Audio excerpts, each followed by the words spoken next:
Ispahani Mirzapur zero আওয়ারে স্বাগত। আমরা আজকে নতুন বাংলাদেশ থেকে স্বাগত জানাচ্ছি। আমাদের বাংলাদেশের এখনকার প্রধানমন্ত্রী, নির্বাচিত প্রধানমন্ত্রী, বিপুল ভোটে নির্বাচিত এবং গণতান্ত্রিক উপায়ে নির্বাচিত প্রধানমন্ত্রী তারেক রহমান, তিনি আজকে শপথ নিয়েছেন।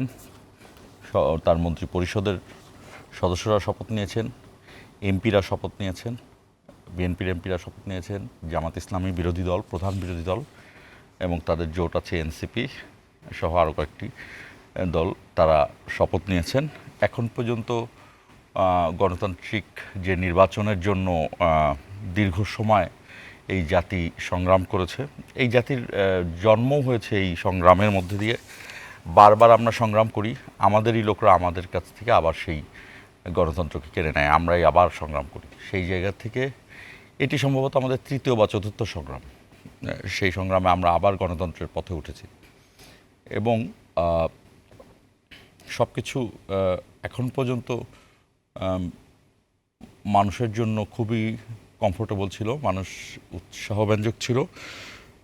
মন্ত্রিসভা গঠন হয়েছে, মন্ত্রিসভা কেমন হলো এটি একটি সাধারণ আলোচনা। আমরা সাধারণত সরকারগুলো করা হতো এবং এর আগের সরকারগুলো বেশিরভাগ মন্ত্রিসভা নিয়ে আলোচনা করতো, কারণ তারা প্রত্যেকটা নির্বাচন এক ধরনের ফার্সের মধ্যে দিয়ে যেত, যাতে নির্বাচনের এই অনিয়ম নিয়ে কথা না হয়। তখন তারা ওই মন্ত্রিসভা কেমন হলো, কী হলো না হলো, এগুলো নিয়ে একটি আলোচনা আসতো। আমরা মন্ত্রিসভা নিয়ে আলোচনা করব, কিন্তু এর আগে আমরা এই যে ভোট, গণতন্ত্র, এইটাই আমাদের সামনের প্রধান বিষয় এবং এই ঐক্যকে রাখতে হবে, এই গণতন্ত্রকে এগোতে হবে এবং সেটাকে টেকসই করতে হবে সেই জায়গাতেই। এবং সেইখানে কিন্তু এখনও সংসদ শুরু হয়নি, তার আগেই একটা বিরোধিতা তো আমরা দেখলামই। বিএনপি সংবিধান সংশোধন পরিষদের সদস্য হিসেবে যে ফর্মে স্বাক্ষর করার কথা ছিল, বিএনপি সেটা স্বাক্ষর করেনি, কিন্তু অন্য দলগুলো স্বাক্ষর করেছে। বিএনপি তাদের দিক থেকে, তাদের ভাষায় যৌক্তিক একটি দাবি তুলে ফেলেছে যে এই কারণে এখানে এই ফর্মে তারা স্বাক্ষর করেনি। এবং একইভাবে যারা বিরোধী দলে আছে, অর্থাৎ নাগরিক পার্টি এবং জামাত ইসলামী, সেখানে তারাও এই জায়গাতে প্রথমে বেঁকে বসেছিল যে তারা যদি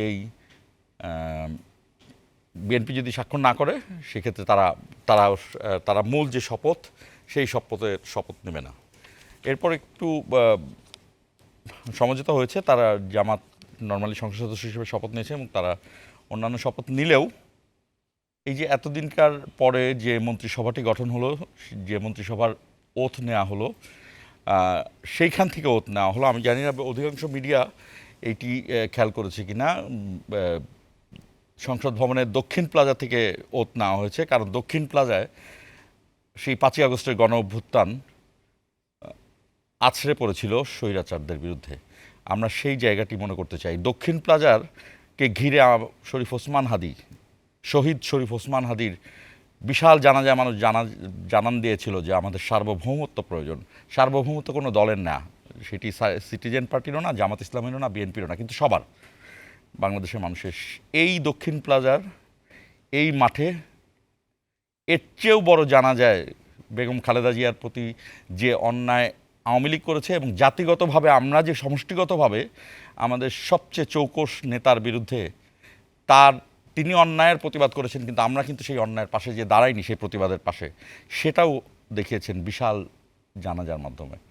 আমরা নতুন বাংলাদেশ থেকে শুরু করছি। আমাদের সঙ্গে রয়েছেন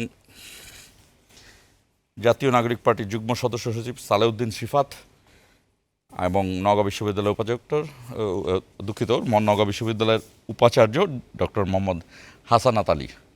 আমরা নতুন বাংলাদেশ থেকে এইটার প্রথম টকশো শুরু করছি। শিরোনাম দেখে আলোচনা শুরু করব। দেশের 11তম প্রধানমন্ত্রী হলেন তারেক রহমান।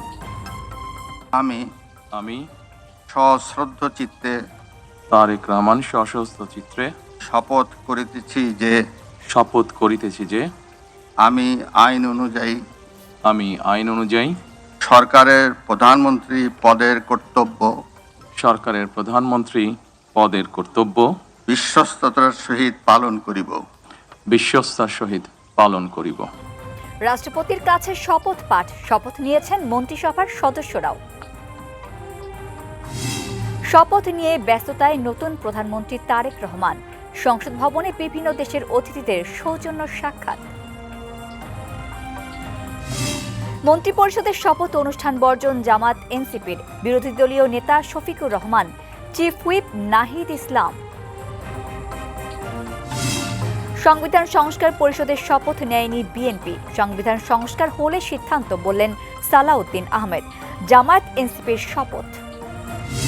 এবং মন্ত্রী পদমর্যাদায় প্রধানমন্ত্রীর উপদেষ্টা হলেন মির্জা আব্বাস ও নজরুল ইসলাম খান সহ 5 জন। প্রতিমন্ত্রীর মর্যাদায় উপদেষ্টা আরও 5 জন।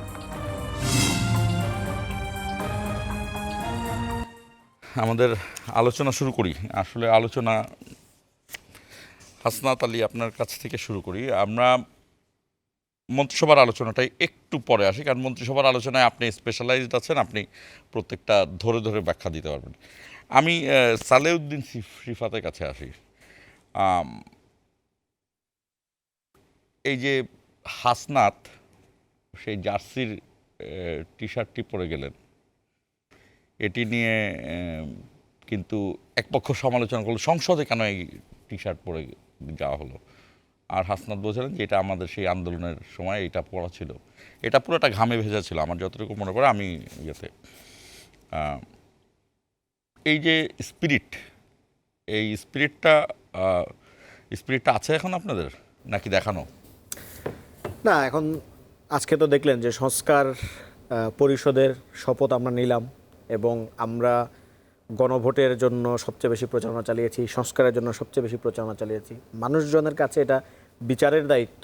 আপনি যে প্রশ্নটি করেছেন সেই প্রশ্নের উত্তর হ্যাঁ কি না, অ্যাফার্মেটিভ না নেগেটিভ, সেটা বিচারের দায়িত্ব জনগণের। জনগণ আসলে বুঝুক যে আসলে এটা কি শুধুমাত্র চাকচিক্যে আছে নাকি হচ্ছে আসলে ইন সাবস্ট্যান্স, ইন রিয়ালিটি সেটা আছে। ঠিক আছে, আমার প্রশ্নটা আপনি রাখেন, আপনি বলেন কেমন মনে হচ্ছে এখন না এই এখন সবকিছু মিলে? এই যে আমরা 36 বছর পরে একজন প্রধানমন্ত্রী পেয়েছি যার নাম আমরা প্রধানমন্ত্রী দুটো নামের মধ্যেই লিখেছি বেশিরভাগ সময়। না, তাদেরকে আমি কোনো ব্লেম করছি না, আমাদের অভ্যাস হয়ে গিয়েছিল। এবং সেই জায়গা থেকে আমরা একজন নতুন প্রধানমন্ত্রী পেলাম, আমরা মন্ত্রিসভা পেলাম, গণতান্ত্রিক উপায়ে নির্বাচিত মন্ত্রী। হয়তোবা সেখানে দক্ষ অদক্ষ অযোগ্য যোগ্য আছেন, কিন্তু তারা নির্বাচিত, এইটা হলো তাদের প্রধান। এই সব কিছু মিলিয়ে আপনি আমাকে একটু অল্প কথায় ব্যাখ্যা দেন। আপনি প্রথমে যে প্রসঙ্গটির অবতারণা করেছেন সেখান থেকে যদি শুরু করি, যে হাসনাত আবদুল্লাহর টি শার্ট, অনেকে অনেক কথা বলছে। কেউ বলছে দেখেন এরা যে লো ক্লাস, এভাবেও বলছে এরা যে লো ক্লাস কোট আনকোট, এটার প্রমাণ হচ্ছে এরা যে সংসদে গিয়েও এরা কিন্তু টি শার্ট পরে যাচ্ছে। তো আসলে ওনারা বাংলাদেশের বর্তমান জেনারেশন নিয়ে ওনাদের কোনো স্টাডি নেই, কোনো চিন্তা নেই, কিচ্ছু নাই, ওনারা কিছু বুঝেও না। মানে এখানকার প্রজন্ম তো আসলে কোন ধরনের স্টাডি আছে, আমাদের কোন প্রজন্মের কোনটা স্টাডি আছে, আপনাদের প্রজন্মের আছে কিনা সেটাও আবার কোশ্চেন, আমার মনে হয় সেটাও নাই। তো উনাদের হচ্ছে গিয়ে টি শার্টের সমস্যা, উনাদের কয়দিন পরে পাঞ্জাবিদের সমস্যা, কারো আজাদি শব্দের সমস্যা, যে ফেব্রুয়ারি মাসে কেন আজাদি শব্দটা বলা হয়, ফেব্রুয়ারি মাসে কেন ইনকিলাব শব্দটা বলা হয়, এবং তারা এটাকে একটা রাইটিস্ট শব্দ আকারে দেখাইতে চায় যে মৌলবাদী একটা শব্দ আজাদি ইনকিলাব। অথচ পানি শব্দটা কি? পানি ওটা তো আমরা সবাই জানি যে এটা তো বাংলা ভাষার শব্দ না অরিজিনালি। তো এখন এই যে আজাদি ইনকিলাব এগুলাকে নিয়ে অনেক প্রশ্নের অবতারণা, অথচ তারা এটা জানেই না যে এটাকে রাইটিস্ট, যেই শব্দগুলোকে রাইটিস্ট তারা দেখানোর জন্য চেষ্টা করে যাচ্ছে, মৌলবাদী হিসেবে দেখানোর চেষ্টা করে যাচ্ছে, সেগুলো মূলত বামপন্থীরাই বেশি ব্যবহার করতেন। আজাদি শব্দটা আমাদের 1947 সালের যে লড়াই সেটার সাথে সম্পৃক্ত। ইনকিলাব জিন্দাবাদ অসংখ্য বামপন্থী নেতৃবৃন্দ স্লোগান দিয়েছেন ভারতবর্ষ যখন ছিল। সম্ভবত বামপন্থী না শুধু, এটা হিন্দি ভাষাতে বেশি ব্যবহার হয়। হ্যাঁ, সেটাও ব্যবহার হয়, হিন্দি ভাষাতেও ব্যবহার হয়, উর্দুতেও ব্যবহৃত হয়। সো মানে এইটাকে যেভাবে বাংলাদেশের, এটা বললাম যে বাংলাদেশে যারা রাজনীতি বিশ্লেষক আছেন, বাংলাদেশের যারা সৌকল বুদ্ধিজীবী চিন্তাবিদ বিশ্লেষক, তাদের আসলে সবকিছু নিয়ে তাদের প্রবলেম আর কি। এই যে টি শার্ট নিয়ে তার প্রবলেম, অথচ দেখেন আপনি আসাদের যে টি শার্ট, এর নিয়ে বোধহয় একটা কবিতাও আছে মোস্ট প্রবাবলি, কার আমি এই মুহূর্তে লেখকের নামটা আপনি তো মুক্তিযোদ্ধা, আপনি জুলাই যোদ্ধা। হ্যাঁ, ওকে, তো এই যে মুক্তিযোদ্ধা হোক জুলাই যোদ্ধা হোক, স্পিরিটটা তো আপনার গুরুত্বপূর্ণ। যে লড়াইটা করেছে, যে মুক্তিযুদ্ধে লড়াই করেছে, যে গণ অভ্যুত্থানে লড়াই করেছে, প্রত্যেকের তো স্পিরিট নিয়ে সে হাজির হইতে চায়। আমি দুঃখিত, আসাদ হলো 69 গণ অভ্যুত্থান। হ্যাঁ, তো তাহলে এই যে গণ অভ্যুত্থান, তাহলে তো আরো আপনি রিলেট করতে পারেন, মুক্তিযোদ্ধা তো বাদ দিলাম। সো বলে গণ অভ্যুত্থানের যেই ধরেন রক্তমাখা টি শার্ট নিয়ে একটা মা সবসময় তার ওই ছেলের টি শার্টটা, রক্তমাখা টি শার্টটা সে যে তার আলমারিতে রেখে দিয়েছে, ঠিক আছে। শোকেসে রেখে আমরা দিয়েছে। ফাস্ট ফরওয়ার্ডে যাব। হ্যাঁ, এখন তো কি পরিস্থিতি বুঝতেছেন? এখন যেটা হচ্ছে আমি এটাকে চিত্রিত করতে চাই। কিছুক্ষণ আগে আরেকটা টেলিভিশন টকশো থেকে এসেছি, সেখানেও আমরা এটা বলেছি, এটা একটা ফল্টি বিগিনিং। কি ফল্টি বিগিনিং মানে ভুল দিয়ে, মানে একটা অগ্রযাত্রা শুরু করলো, মানে বিএনপি শুরু করলো মানে 5ই আগস্টে যেটা আপনারা করেছিলেন এরকমই বিপ্লবী সরকার গঠন না করে। আমি সেই আলাপে যাব না, সেটা করলে আরো বিশাল বড় আলাপ আলোচনার অংশ হবে। কিন্তু আমি কেন ফল্টি বিগিনিং বলছি, তার কারণটা হচ্ছে যে যেই সংস্কারের জন্য আমরা সবাই শপথ নিয়েছি, যেই সংস্কারের জন্য আমরা সবাই অঙ্গীকারাবদ্ধ হয়েছিলাম, সেই সংস্কারের যে কনস্টিটিউশনালাইজ করার যে রূপটা, ফরমেশনটা, সেটা হচ্ছে সংবিধান সংস্কার পরিষদ। যদিও আমরা এটাকে বারবার গণপরিষদ বলেছিলাম, কিন্তু যারা সংবিধান সংস্কার পরিষদ বলেছিল গণপরিষদের পরিবর্তে, আজকে দেখলাম তাদের অনেকেও সংবিধান সংস্কার পরিষদ আচ্ছা, শপথ নেয়। ওনারা কিন্তু ফর্মে যে মানে বিএনপি ফর্মে যে পূরণ করেনি, সেটার জন্য সুনির্দিষ্ট ব্যাখ্যা দিয়েছেন যে বিএনপি বা এই সংসদে সেটা কি? সংবিধান, সেই কারণে আপনারা নির্বাচিত হননি, আপনারা রেফারেন্ডাম নিয়েছেন। আমি ওনাদের কথাটা বলি, না সেটা আমি জানতে চাচ্ছি আর কি। রেফারেন্ডাম নিয়েছি হলো এটা আমরা করব কি করব না, কিন্তু এরা সবাই গণপরিষদ সদস্য হবে, সেই নির্বাচনটা হয়নি, এটা ওদের ব্যাখ্যা। আচ্ছা। সেই কারণে তাদের কথা হলো যে আগে সংবিধানের জায়গায় সেটিকে মানে ধারণ হচ্ছে করে, সংবিধানে নাই, মূল আলাপটা হচ্ছে এটা, যে ধারণ করে তারপরে সংবিধানে এই জিনিসটা নাই। তো এখন তাদের এই আলাপটাকে যদি আপনি আরেকটু এগিয়ে নিয়ে যান, কেউ তাদের মধ্যে বলেছেও যে গণভোট অবৈধ, এবং আপনি এটা দেখবেন যে অসংখ্য এরকম ভিডিওজ আছে বিভিন্ন বড় বড় নেতাদের গণভোট অবৈধ এই মর্মে। তো কেন গণভোট অবৈধ? কারণ গণভোট সংবিধানে নাই। এবার আপনি আরেকটু আগে যান, তারপরে দেখবেন যে সংবিধানে ঐক্যমত্য কমিশনও নাই। আরেকটু আগে যান, দেখবেন সংবিধানে জুলাই সনদও নাই। না, আমি এখানে একটা কথা বলি, আমি বিং এ হোস্ট আমি বলি, বিএনপি বারবার যতবার কিছুই বলুক যে এটা সংবিধানে নাই, এরকম কথা আওয়ামী লীগই বলতো। সংবিধানকে for the sake of constitution, for the sake of good, এবং আরেকটা লাস্ট হলো for the sake of god. এই যত বড় বড় অন্যায় হয়েছে সবগুলাই ফর দ্য সেক অফ এভাবেই হয়েছে। এটা বলে লাভ নেই। আপনাদের জায়গা থেকে, আমাদের জায়গা থেকে তো আমরা বলতেছি, আমাদের জায়গা থেকে আমাদের লাইনটা ভেরি ক্লিয়ার। সেটা হচ্ছে আপনি যদি মানে যে কোনো আইনের ছাত্রকে জিজ্ঞেস করেন, আইনের প্রফেসরকে জিজ্ঞেস করেন, বৈধতা দুইভাবে হতে পারে, একটা হচ্ছে লেজিটিমেসি আর একটা হচ্ছে লিগ্যালিটি। বৈধতা দুইটা রূপ।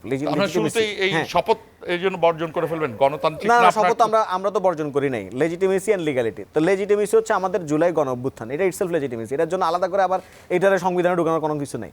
লিগ্যালিটি হচ্ছে গণভোট। গণভোটের মধ্য দিয়ে জনগণের গণরায় প্রকাশিত হয়েছে। এখন যারা গণভোটকে অস্বীকার করে বা যারা গণভোটকে মানতে চায় না, ফলাফল মানতে চায় না, তাদের সমস্যা, তাদের তো একটা 1972 সালে তাদের একটা প্যারা আছে আর কি। মানে 72 সালে আপনি একটা কনস্টিটিউশন বানাইছেন না, কনস্টিটিউশন বানানোর পর কি আপনি জনগণের গণভোট নিছেন? নেন নাই তো। জনগণের রায় নিছেন? নেন নাই তো। বাংলাদেশে তো প্রথমটা যাত্রাটা, অগ্রযাত্রাটাই প্রথমে একটা শুরুয়াতটা হয়েছে একটা ভুল দিয়ে, যে আপনি কনস্টিটিউশন ড্রাফট করছেন কিন্তু এটা জনগণের কাছ থেকে আপনি মতামতটা নেন নাই। তো ফলে এখন যখন আবার আপনি কনস্টিটিউশনে কিছু হাত দিতে চান, জনগণের কাছ থেকে কিভাবে মতামত নেয়? অফকোর্স পৃথিবীর যে কোনো দেশে এটা নিয়ম। আপনি যখন ড্রাফট করবেন, উদাহরণ দেখাতে পারবেন? ফুল ড্রাফটটা উদাহরণ দেখাতে পারবেন? হ্যাঁ, অফকোর্স সব জায়গায় আছে পৃথিবীতে। আপনি চিলিতে বলেন, আপনি আমাদের পার্শ্ববর্তী দেশ নেপাল বলেন, শ্রীলঙ্কা বলেন। ঠিক আছে, আমি হাসনাত ভাইয়ের কাছে আসবো।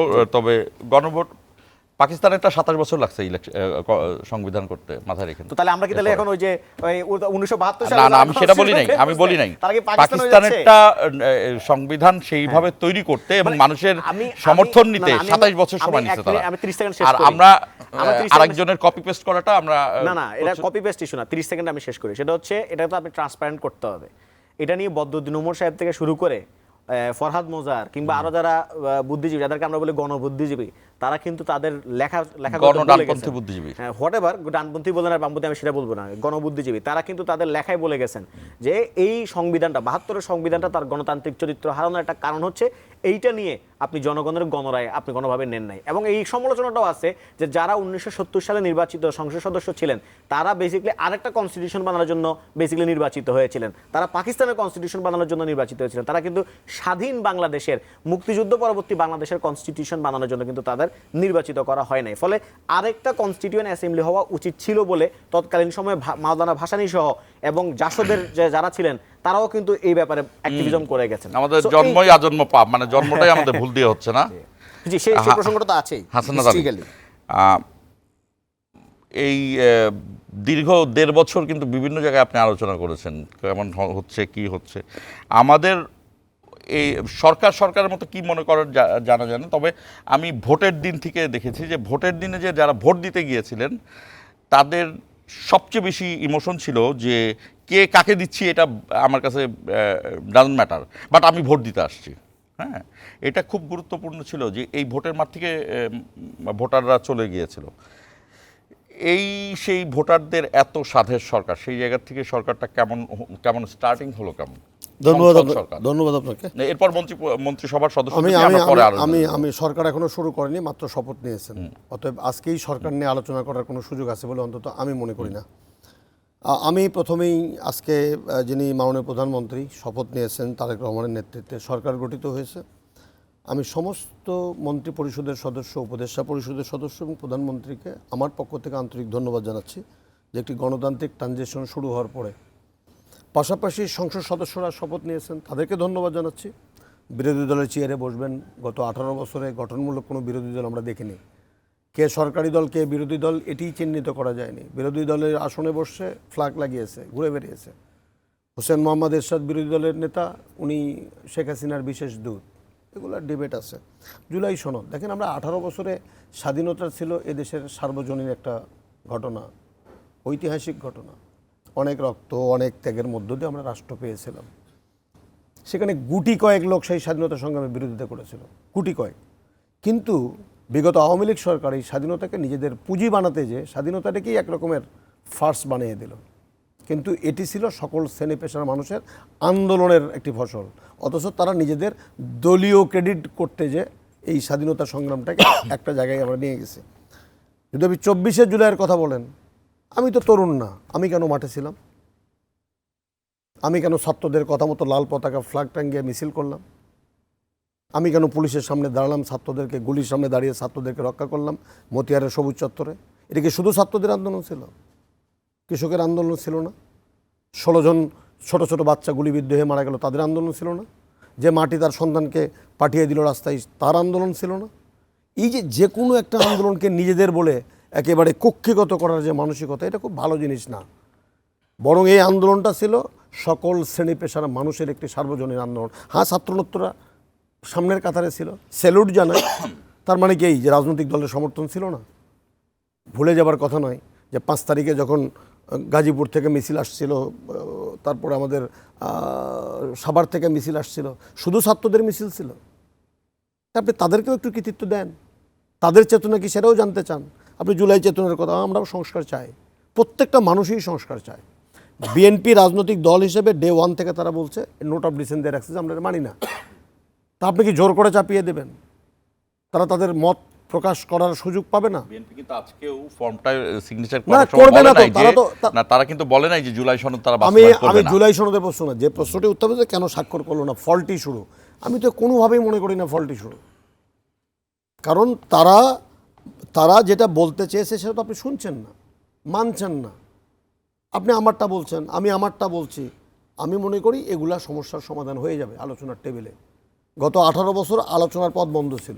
এটি 24শে জুলাইয়ের চেতনা কি ছিল এরকম যে সিনিয়রদেরকে তুই তুকারি করা, অশ্রাব্য গালিগালাজ দেওয়া, ঢাকা বিশ্ববিদ্যালয়ে 1, 2, 3 তারপর একটা না বললাম, টিনের চালে কাউয়া তারপর একটা না বললাম, তারপরে একটা করে বাকশাল ধর তারপর একটা না বললাম? এটা কি জুলাইয়ের বিপ্লবের চেতনা ছিল? এই বাংলাদেশের জন্য আমার 1400 সন্তান রক্ত দিয়েছে, আমার এই ছাত্র বন্ধুটি রক্ত দিয়েছে? না, এটা দেয়নি। শেখ হাসিনা অশ্রদ্ধার বাংলাদেশ তৈরি করেছিল, আমার সন্তানদেরকে রাজাকারের বাচ্চা বলে গালি দিয়েছিল। আজকে কেন আপনি গালি দেন? শেখ হাসিনা তো নাই, পালায়ে গেছে। তো জুলাইয়ের চেতনাতে এটা হবে না কেন? এই গালি বন্ধ হবে না কেন? এই অশ্রাব্য কথাবার্তা বন্ধ হবে না কেন? অশ্রদ্ধার শব্দ বলবেন কেন? একটা নির্বাচনে আসনে দাদার বয়সের একজন মানুষকে আপনি প্রতিদিন যা খুশি তাই বলছেন উইদাউট এনি এভিডেন্স। যদি আপনার কাছে প্রমাণ থেকে কোর্টে যান, মামলা করেন, এটাই তো চেতনা যে বিচারের শাসন তৈরি হবে, সুশাসন তৈরি হবে, আইনের শাসন তৈরি হবে, অপরাধী শাস্তি পাবে। তো অপরাধীর শাস্তি যদি আপনি দেন তো মুখে তো দেবেন না। আপনি ইনসাফ কায়েম করবেন, নবী করিম সাল্লাল্লাহু আলাইহি ওয়াসাল্লামের আদর্শের বাংলাদেশ তৈরি করবেন, দুর্নীতি করবেন, চাঁদাবাজি করবেন, হবে না তো। সাংঘর্ষিক। আর আমার কথা হলো যে আমি মনে করি না যে এটা ফলটি কোনো শুরু। বিএনপি আইনের গত দিয়ে বলছে, জামাত ইসলাম তাদের আইনের কথা বলছে, বা এনসিপি। আমি মনে করি পার্লামেন্টে বসলে পার্লামেন্টারি কনস্ট্রাকটিভ ডিবেটের মধ্য দিয়ে আইনজ্ঞরা আছে, এটার সমাধান হয়ে যাবে। বিএনপিকে একবারও বলছে যে রাষ্ট্রপতি প্রধানমন্ত্রীর ক্ষমতার মধ্যে ভারসাম্য, যে আকাশচুম্বী ভারসাম্যহীনতা, সেটা কমাবো না।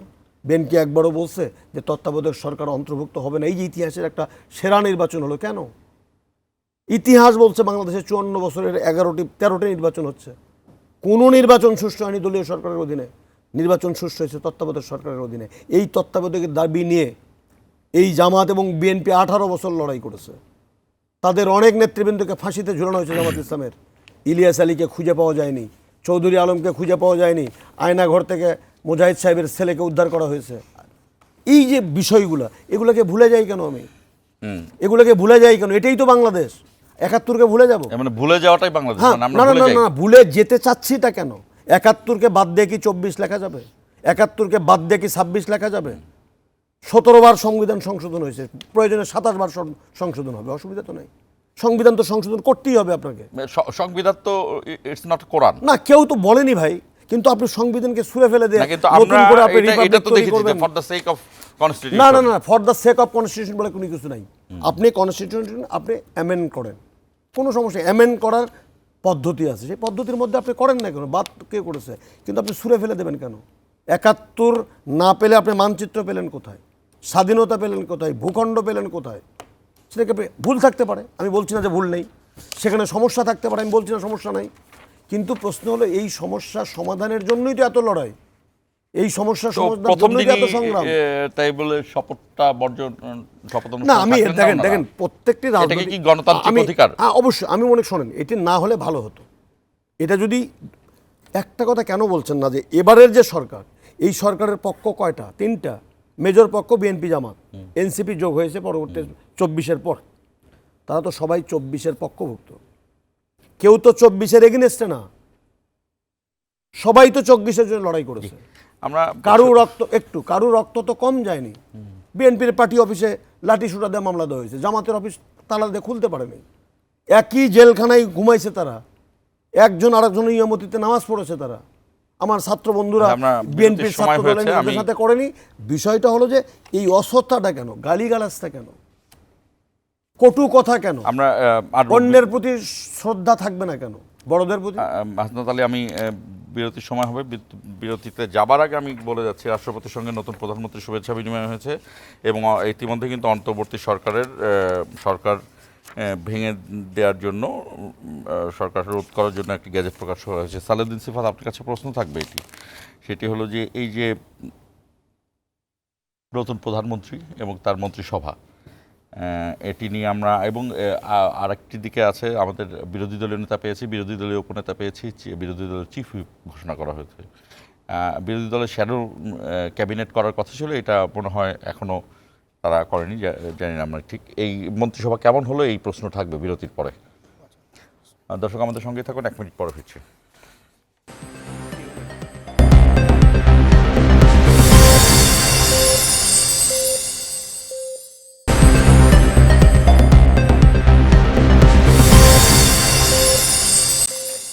আবারও স্বাগত ইস্পাহানি মির্জাপুর জিরাওয়ারে। সালেউদ্দিন সিফাত, আপনার কাছে বলছে এই যে মন্ত্রিসভা কেমন হলো, মন্ত্রিসভা কেমন হলো? আর একই সঙ্গে প্রধানমন্ত্রীকে তারেক রহমানকে নরেন্দ্র মোদী আমন্ত্রণ জানিয়েছেন। ভারত, চীন, যুক্তরাষ্ট্র, চীন ভারত জাপান স্ট্র্যাটেজিক্যাল বাড়াতে চায় সাহায্য সহযোগিতা। জুলাইয়ের আকাঙ্ক্ষাকে অবজ্ঞা করেছে সরকারি দল, অবজ্ঞা করছে। শহীদদের সম্মানেই মন্ত্রীদের শপথে যায়নি। এটি জামাতের আমিরের ব্যাখ্যা, ডাক্তার শফিকুর রহমানের ব্যাখ্যা। এটা বললাম একদম যে এই বাক্য ধরেই করতে হবে তা না, আমি ওই মন্ত্রিসভাটা জানতে চাই আপনার কাছে কেমন। প্রধানমন্ত্রী হিসেবে যে কথা ওখান থেকে শুরু করি, তারপর মন্ত্রিসভায় আসছি। দেখেন, 71-এর স্বাধীনতা যুদ্ধ এবং 72-এর সংবিধান দুটো কিন্তু এক না। 71-এর স্বাধীনতা যুদ্ধের মূল মন্ত্র ছিল সাম্য, মানবিক মর্যাদা, সামাজিক সুবিচার। আর 72-এর সংবিধানের মূল মন্ত্র হয়েছে সমাজতন্ত্র, গণতন্ত্র, তারপর হচ্ছে গিয়ে বাঙালি জাতীয়তাবাদ, আরও কি জানি আর কি, সব মিলে। অর্থাৎ যেটা বেসিক্যালি মুজিববাদের মূল মন্ত্র। পৃথিবীর একমাত্র কনস্টিটিউশন হচ্ছে বাংলাদেশের কনস্টিটিউশন, যেটার মূল মন্ত্র আর একটা দলের মূল মন্ত্র, আওয়ামী লীগের মূল মন্ত্র সেম ছিল আর কি। ফলে 71-এর স্বাধীনতা মানে 72-এর মুজিববাদকে এবং 72-এর কনস্টিটিউশনকে আঘাত করা বা 72-এর কনস্টিটিউশন নিয়ে ক্রিটিক করা মানে কিন্তু 71-এর মুক্তিযুদ্ধকে ক্রিটিক করা না, এটা কিন্তু ভেরি ক্লিয়ার।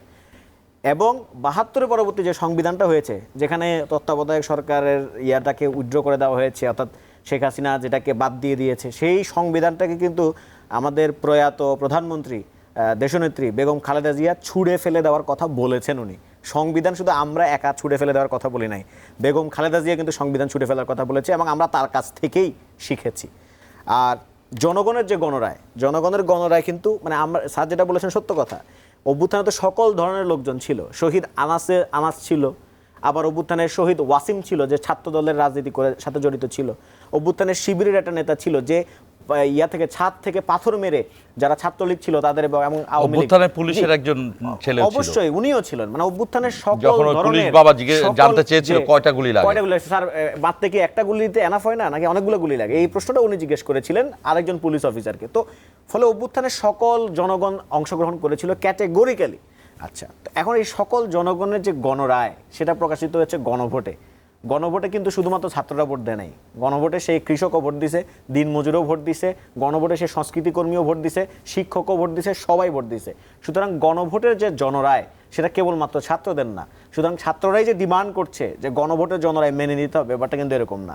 সকল জনগণ ডিমান্ড করছে যে আমরা যে রায়টা দিয়েছি তোমাকে সেই রায়টা মানতে হবে।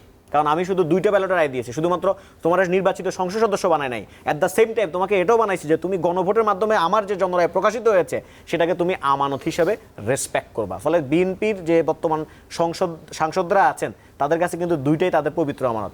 আমাদের যে সংসদ সদস্যরা আছেন তারা কিন্তু 2টা পরিষদের শপথ গ্রহণ করেছেন, সংস্কারের জন্য তারা শপথ গ্রহণ করেছেন এবং তারা একজন সংসদ সদস্য হিসেবে শপথ গ্রহণ করেছেন। সুতরাং জনগণের আমানতটা রক্ষা করতে হবে। এবার আপনি বললেন যে মন্ত্রিসভার কথা, এই প্রশ্নটা আসা যাক। খুবই ইন্টারেস্টিংলি ইনাফ যে মন্ত্রিসভায় আমরা এখন কিছু নতুন নতুন ফেস দেখতে পাচ্ছি, ভালো কথা, ফেস দেখাই উচিত।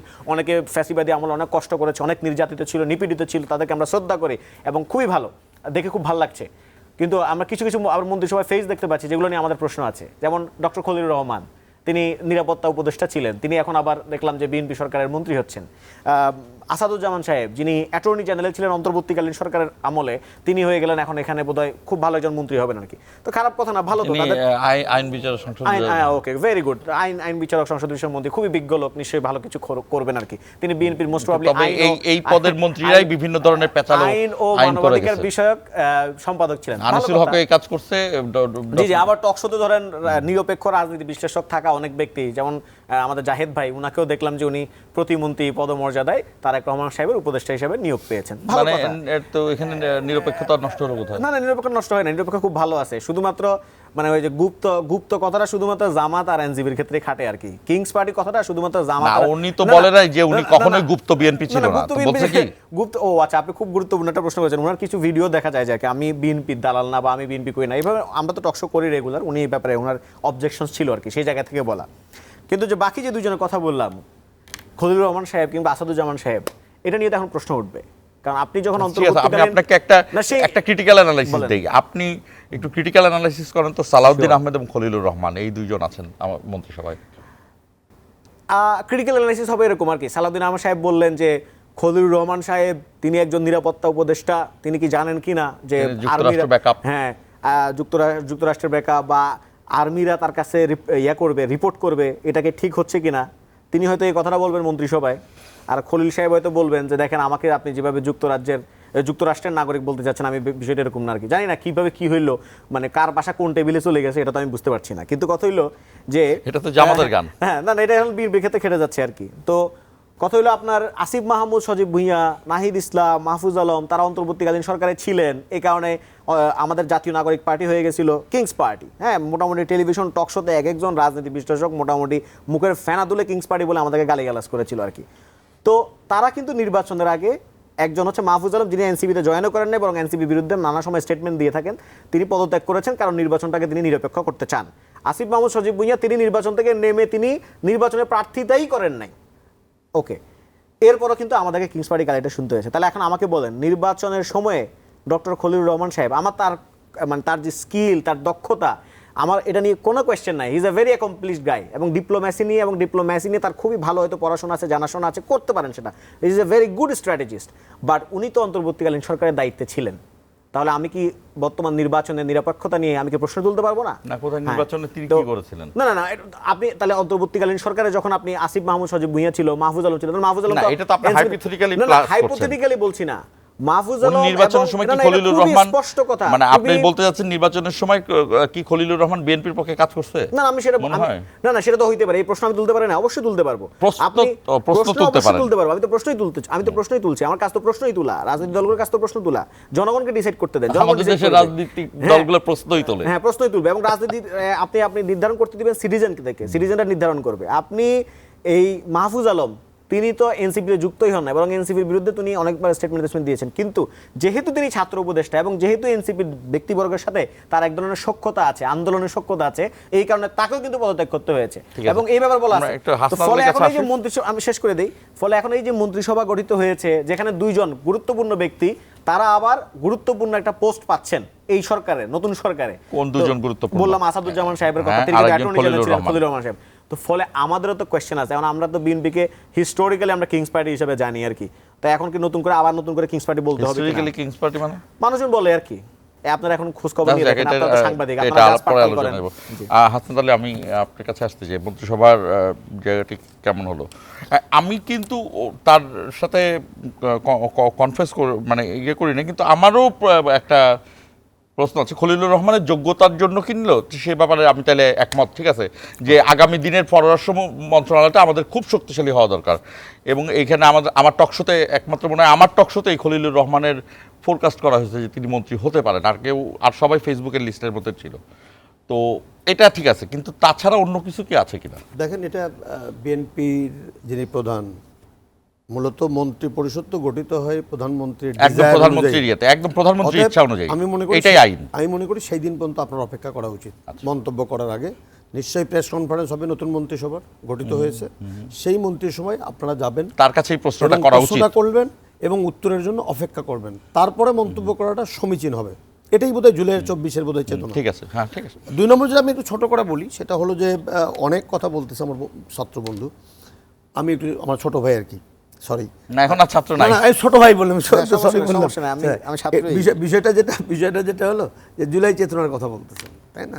বলাই যায়। আসাদুজ্জামান সাহেব, আমি কিন্তু এখন পর্যন্ত এই অন্তর্বর্তীকালীন সরকার গঠন এবং ছাত্র বন্ধুরা যে সরকারের অংশ ছিলেন, রিজাইন করেছেন, ইলেকশন করেছেন, কিংস পার্টি একে অপোজিশন বলে এগুলো রেটরিক বলুক, এগুলো নিয়ে আমার ওই ডিবেটে নেই। প্রশ্নটি হলো যে সেটি হলো যে জুলাই সনদের বাস্তবায়নের যে প্রশ্নটি উত্থাপিত হলো প্রথম ফেজ, আমি ওই জায়গায় একটু এখানে চলে আসতেছে। একটি দল জামাত ইসলাম স্বাক্ষর করলো জুলাই সনদে, বিএনপিও করলো। সেখানে বিএনপির কিছু সুস্পষ্ট নোট অফ ডিসেন্স ছিল। তারা বলছিল যে আমরা এগুলো মানব না, তারা অনেস্টলি বলেছিল। তাহলে যদি তারা বলে থাকে নির্বাচনের আগে, ইশতেহারে উল্লেখ করেছে কোনটা মানবো কোনটা মানবো না, এবং লাল কালি দিয়ে সেই সনদে উল্লেখিত আছে যে কোনটা মানবো কোনটা মানবো না, তারা তো জনগণকে আগেই বলেছে যে আমি এটি মানবো না। তাহলে আপনি এখন সেই জনরায় বাস্তবায়ন করতে বলছেন কেন? ওনারা তো ইলেকশনের পরে বলেনি, আজকে শপথ নেওয়ার সময় কিন্তু বলেনি। যখন ঐক্যমত্য কমিশনের স্বাক্ষর হয়েছে সনদে এই দক্ষিণ প্লাজায়, তখনই স্পষ্ট করে বলেছে তারা যে এই জিনিসগুলো মানবো, এই জিনিসগুলো মানবো না। এরপরে তো আপনি তাদেরকে ক্লেম করতে পারেন না। তারপরও জনগণ এই যে মানবে না, বা জুলাই সনদ আমি ধরে নিলাম যে এটাই জুলাই সনদের মূল চেতনা, মানুষ তাদেরকে ভোট দিয়ে কিন্তু 2/3 সংখ্যাগরিষ্ঠতা নির্বাচিত করেছে। তাহলে আপনি যদি জনগণের প্রতি শ্রদ্ধাশীল হন, আর জনগণ যদি রাষ্ট্রের মালিক হয়, তাহলে সেই মালিক তো মানছে না আপনার এই কথাটা। এটা হলো একটা দিক। 2 নম্বর কথা, আপনি জুলাই সনদে প্রচারণা করছেন। এনসিপি নিজেই তো জুলাই সনদে স্বাক্ষর করেনি, করেছিল কি? গতকালকে প্রধান উপদেষ্টা চলে যাওয়ার আগে, ভোট হয়ে যাওয়ার পরে করেছেন আপনি। তা আপনি তো সবিরুদ্ধে করছেন। জামাতে ইসলাম, আপনি সনদে স্বাক্ষর করেছেন, সেখানে আপনি বলেছেন 5% নারীদেরকে আপনি পার্লামেন্টে আপনি পাঠাবেন, আপনি একজনকেও পাঠাননি। সংরক্ষিত আসনে আনবেন ভাই, আপনি তো বলছেন যে আপনি গণতান্ত্রিক নির্বাচনে আপনাকে দিতে হবে, সংরক্ষণ বাদ দেন আপনি। জামাত এটা বলেনি, কিন্তু আমি যুক্তি সামনে আনলাম। আপনি যুক্তি আনবেন কেন? আপনি তো স্বাক্ষর করেছেন, সেখানে আপনি নোট অফ ডিসেন্ট দেননি, বিএনপি নোট অফ ডিসেন্ট দিয়ে রেখেছে ওখানে। আপনি বলছেন 5% মানবেন, আপনি সংরক্ষিত নারী নেতৃত্ব পাচ্ছেন, ভোটে দাঁড়ায় নারী নেতৃত্ব পাচ্ছেন না, একজনও ছিল না। এই যে স্ববিরোধিতা, এটি গেল একটা দিক। তারপর আমি শুধু একটা আসাদুজ্জামান সাহেবের কথা বলি।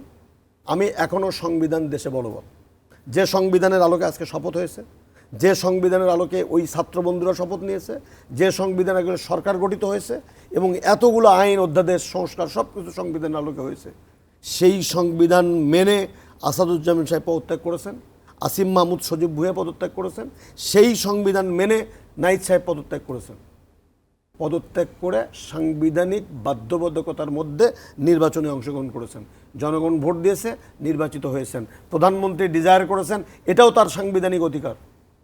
কাকে উনি মন্ত্রী বানাবেন, কাকে উপদেষ্টা বানাবেন, কাকে কি বানাবেন, এটি বানানোর এখতিয়ার যদি সংবিধান তাকে দিয়েছে, অতএব যতই আমি চেতনার কথা বলি না কেন, যদি আমি সত্যি সত্যি যদি আমি কনস্টিটিউশনের প্রতি আমি একজন আস্থাশীল মানুষ, আপনি সংস্কার করেন, ঠিক আছে, তাহলে সেই জায়গাতে এই প্রশ্নগুলা তর্কের খাতিরে করাই যায়, তর্কের খাতিরে করাই যায়, কিন্তু সেটি তর্ক করা হবে।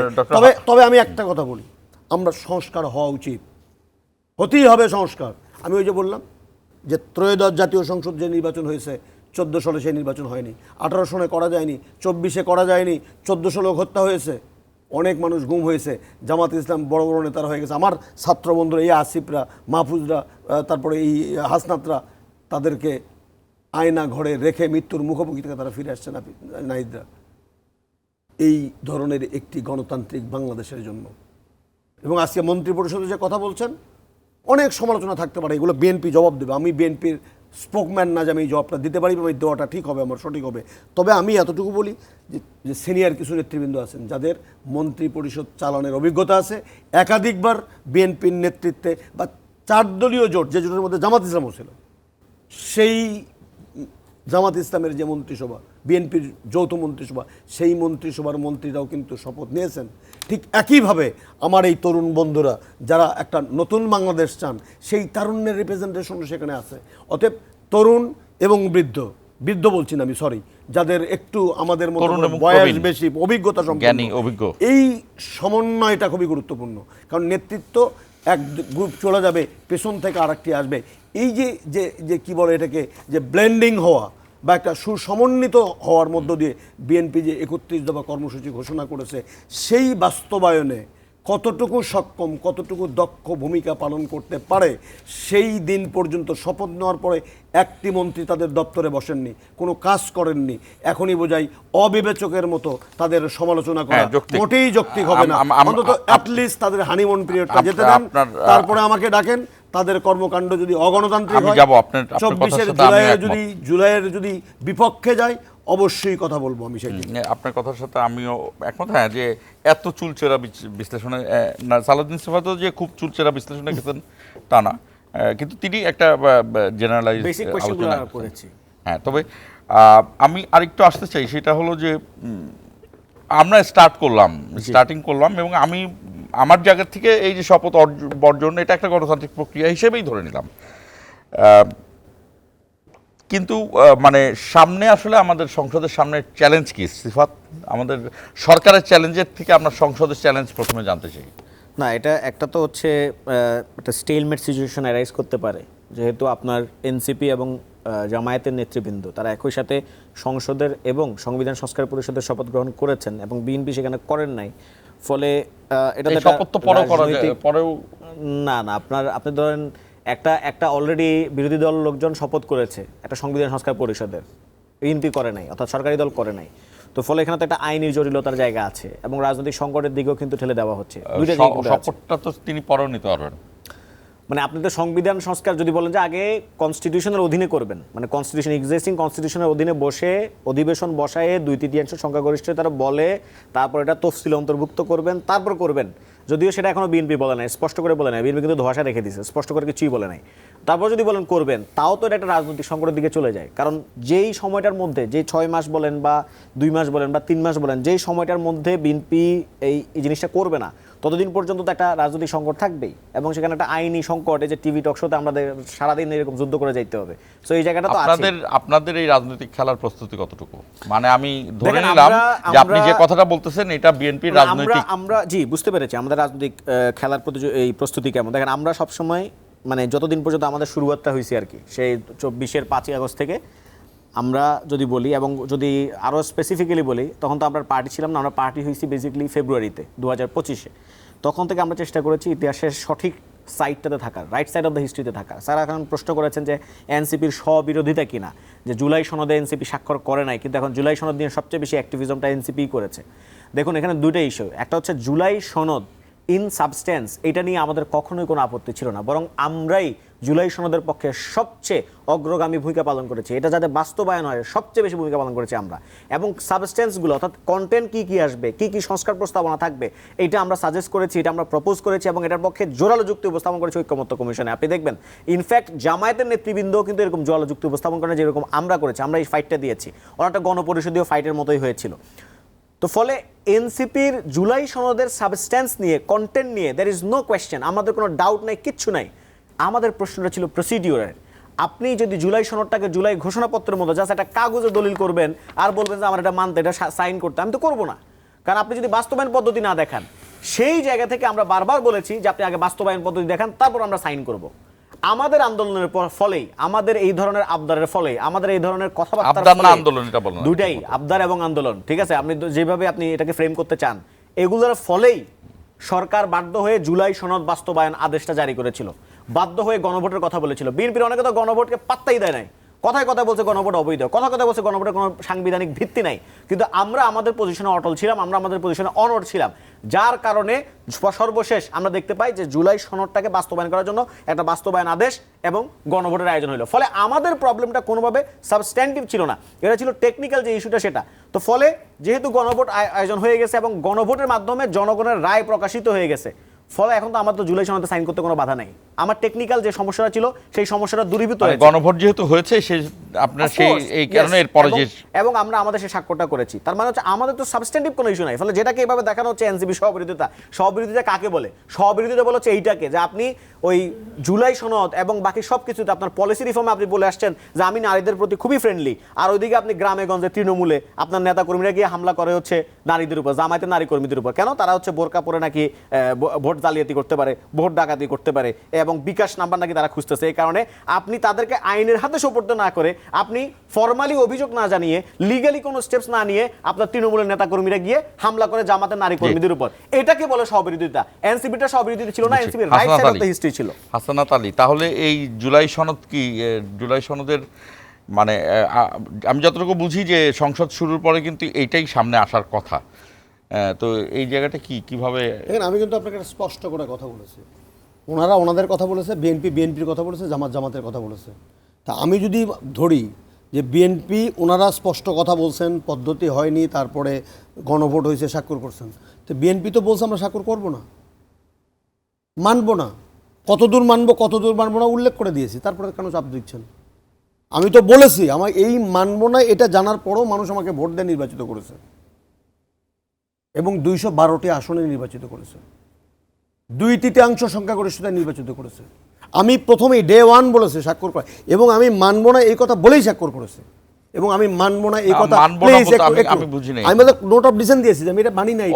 আচ্ছা, ওখানে নোট অফ ডিসেন্ট দিয়েছে, ওনারা তো স্বাক্ষর করলে, এবং এই নোট অফ ডিসেন্ট সবই তো ওনারা স্বাক্ষর করেছে। হানা ভোটের মধ্যে আমি হানাতে কোনো সমস্যা নেই, নোট অফ ডিসেন্ট। হ্যাঁ, আমার কথা হলো যে নোট অফ ডিসেন্টে আমি ধরেন যে ওনারা যে সমস্ত বিষয়গুলো লিখছেন, সেই বিষয়গুলো লেখার পরে ওনারা কিছু ক্ষেত্রে বলছেন আমরা একমত, কিছু ক্ষেত্রে বলছেন এই পদ্ধতি এরকম হবে না, এরকম হতে হবে, সেটা কি ওনারা নোট অফ ডিসেন্ট দিয়েছেন।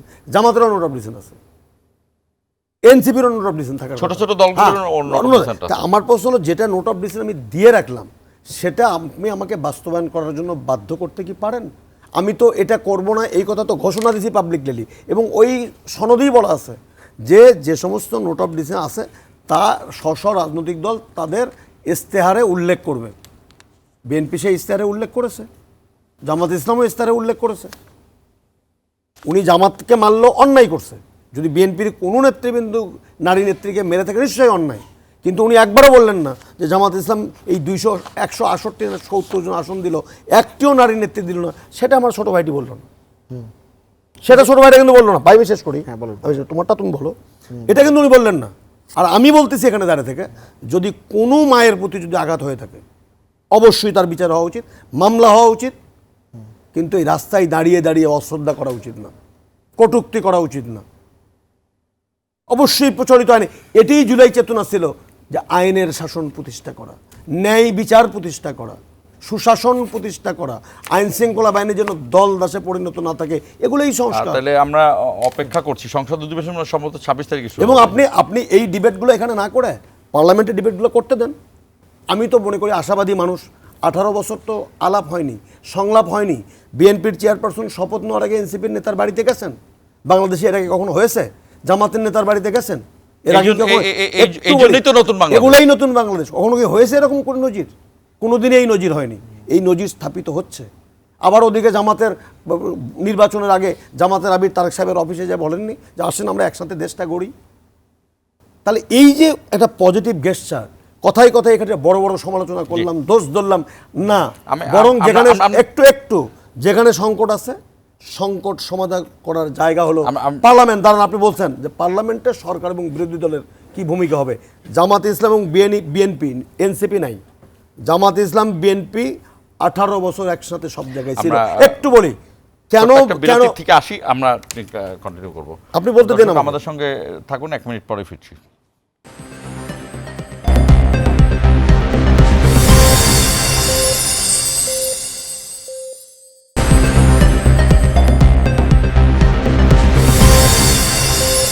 স্বাগত ইস্পাহানি মির্জাপুর দিরাওয়ারে। আমি হাসনাত আলী আপনার সাথে একমত যে সংসদ অধিবেশনটা শুরু হোক। আসলে আমরা তার আগে আমি যেটা বলছিলাম, দেখেন আপনি একটা কথা বলছিলেন যে সংসদ সরকারি দল এবং বিরোধী দলের ভূমিকা কি হওয়া উচিত। আমি বললাম যে শেখ হাসিনার 3টা নির্বাচনে এখানে সরকারি দল বিরোধী দল আমরা খুঁজে পাইনি, সব একাকার। আবার ঠিক একইভাবে আমরা দেখেছি বিএনপি নেত্রী বেগম খালেদা জিয়ার নেতৃত্বে একাধিকবার সংসদ বর্জন করতে, আবার আওয়ামী লীগও সংসদ বর্জন করেছে। অতএব জামাত জানে এবং বিএনপিও জানে যে কী প্রেক্ষিতে সংসদ বর্জন করতে হয়, এবং বিএনপি জানে কেন বিরোধী দল সংসদ থেকে বর্জন করতে হয়। অতএব আমি অনুরোধ করব যে সরকারি দল বিরোধী দলকে স্পেস দেবে কথা বলার জন্য, যতটুকু বলার সুযোগ থাকে, এবং বিরোধী দল সরকারের গঠনমূলক সমালোচনা করবে এবং প্রত্যেকটি চুলচেরা বিশ্লেষণ নিয়ে রাস্তা বন্ধ করে বাইতুল মোকাররমের সামনে বসতে জনভোগ তৈরি না করে রাষ্ট্রীয় টাকা খরচ করে পার্লামেন্টে বসে ডিবেট করবেন। সেটা আমরা সময় আছে, একদম 1 মিনিট, লিটারালি 1 মিনিট। আচ্ছা, ইস্যুটা হচ্ছে ফার্স্ট অফ অল ছাত্র অনেকগুলো কথাই বলেছেন। গণভোটের কথা যদি আমি বলি, আগে শেষ করে ফেলি গণভোটের কথা। নোট অফ ডিসিশন থাকতেই পারে, কোনো সমস্যা নেই, নোট অফ ডিসিশন থাকতে পারে। এক একটা দলের এক একটা ইস্যু নিয়ে নোট অফ ডিসিশন থাকতে পারে, কিন্তু গণভোটের জনরায় প্রকাশিত হওয়ার পরে আপনি যদি খালি আপনার নোট অফ ডিসিশন নিয়ে আপনি আপনার মানে অহমিকা থাকতে থাকেন যে আমি নোট অফ ডিসিশন দিয়েছি সুতরাং আমি এটা বাস্তবায়ন করবো না, তাহলে আপনি জনগণকে বেসিক্যালি বৃদ্ধাঙ্গুলি দেখাইলেন। গণভোটের মাধ্যমে জনগণের রায় প্রকাশিত হয়েছে, এখন এই জনরায়টাকে না মানাটাই হচ্ছে অগণতান্ত্রিক, এবং এটাকে মানে গো ধরে বসে থাকাটা গণতান্ত্রিক না। আর 2 নম্বর স্যার বলছেন যে কটু কথা বলে ছাত্ররা বা অনেকেই কটু কথাবার্তা বলে। দেখেন, যারা আন্দোলন করে আসছে, আন্দোলনের স্ট্রিটের ভাষাটা একটু কটু হয়। এত জঘন্য ভাষা না, আমি একটু বলি ভাই, ছোট ভাই, এত জঘন্য কথা হয় না, এত জঘন্য কথা হয় না, এত জঘন্য কথা হয় না। আমরা কেন রুলসটা ব্রেক করি? আমরা আন্দোলন দেখিনি, আমরা সময় আমি আপনাকে কোনো আঘাত করি নাই, কোনো বাধা দেই নাই, আপনি কন্টিনিউ করেন, এই যে স্যার কিন্তু বাধা দিলেন, কন্টিনিউ করেন। রুলসটা কিন্তু আপনারাই ব্রেক করছেন। আচ্ছা দেখেন, আন্দোলনের ভাষা এরকমই হয়। 2018 সালে নিরাপদ সড়ক আন্দোলনের সময় কি ভাষা ব্যবহার করেছিল আপনি এটা জানেন, অবশ্যই জানেন, যদি আপনি মাঠে কভার করে থাকেন। কি ভাষা ব্যবহার করা হয়েছিল? যে পুলিশ কোন টুট টুট টুট, ঠিক আছে, আমি আর বললাম না কিছু। এগুলো হয় আন্দোলনের ভাষা, এটা স্ট্রিটের ভাষা এটা। এখন সেটাকে আমি কিভাবে ট্রান্সফর্ম করব সেটা একটা বড় চ্যালেঞ্জ। কিন্তু কটু কথা কখনো ওই যে 91% সহিংসতার চেয়ে বেশি হইতে পারে না। আমাদের বুদ্ধিজীবীরা, আমাদের রাজনীতি বিষয়গুলো দিন শেষে অমুক কটু কথা বলে, অমুক অশ্লীল কথা বলে, অমুক বিশ্রী কথা বলে, কিন্তু এটা নিয়ে তো কথা বলতে শুনি না যে 91% সহিংসতার দায় বিএনপির। মানে 5ই আগস্টের পরে যত বলে যে মববাজ হচ্ছে গিয়ে এনসিপি, মববাজ হচ্ছে গিয়ে জামাত, তা কি 91% সহিংসতা এটা কারা খুঁজে পাইছে? টিএবি খুঁজে পায় নাই যে কারা এই সহিংসতাগুলো করেছে। এই সহিংসতা নিয়ে কি আপনি কেউ কথা বলেছে? বলে নাই তো। ফলে বাংলাদেশের বুদ্ধিজীবীদের সমস্যা খালি আমাদের কটু কথায়, কিন্তু বিএনপি যে অন্তর্কদ্দল করে মানুষ মারতেছে এটা নিয়ে তাদের কোনো সমস্যা নাই। নির্বাচনের পরে নির্বাচনী সহিংসতা করতেছে এটা নিয়ে তাদের কোনো সমস্যা নাই। সমস্যা হলো নাসিরউদ্দিন পাটোয়ারি কেন মুখ খারাপ করে। আপনাদের দুজনকে অসংখ্য ধন্যবাদ। আমরা আমাদের নতুন বাংলাদেশ শুরু করেছি, আমরা জনগণের উপর ছেড়ে দিলাম, নতুন বাংলাদেশে আমরা মনে হলো যে হিটটা একটু বেশি, আমরা অনেক বেশি তর্কে যাচ্ছি। ঠিক আছে, তর্ক চলুক, তবে তর্ক গঠনমূলক হোক, জনগণের জন্য সুবিধাজনক হোক, এটিকে আমাদের প্রত্যাশা থাকবে। শেষ করছি, ইস্পাহানি মির্জাপুর দিরাওয়ার।